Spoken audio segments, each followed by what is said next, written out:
Want to be an interior designer without necessarily going to college, we've been talking a lot this week about training your eye to think outside the box. And this is another example. It was actually supposed to be in the other videos and I forgot about it.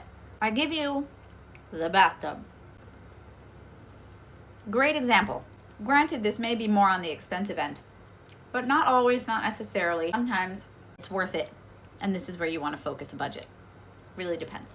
We could install a regular bathtub, or we could build up and we can have something spa-like this, where it's not a bathtub, or at least it doesn't appear to be so, but it looks like a spa jacuzzi, one that you walk down into.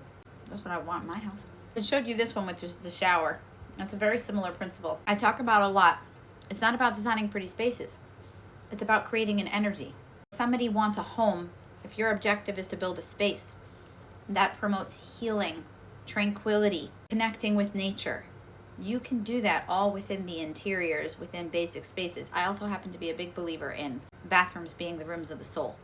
It's really not many other places that we spend so much time with ourselves introspectively. You know, people talk about all the time the best thoughts they have and ideas they have come in the shower, and you spend time looking in the mirror and self-reflecting.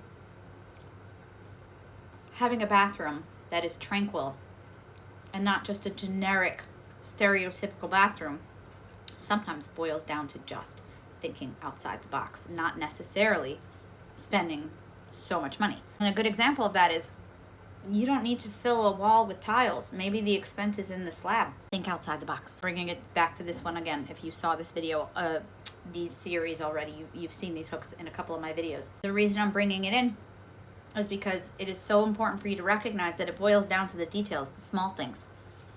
Thoughtfulness in the tiniest of places makes such a huge difference. You can have standard hooks, or you can have something that's slightly more elevated and whimsical. Generally, you're not spending that much more money on it. Even if these hooks are 10 times the price of a standard hook, we're still not talking about a large budget. And this is a great way for somebody who's DIYing their spaces to elevate it so significantly. Details, small things. Think outside the box.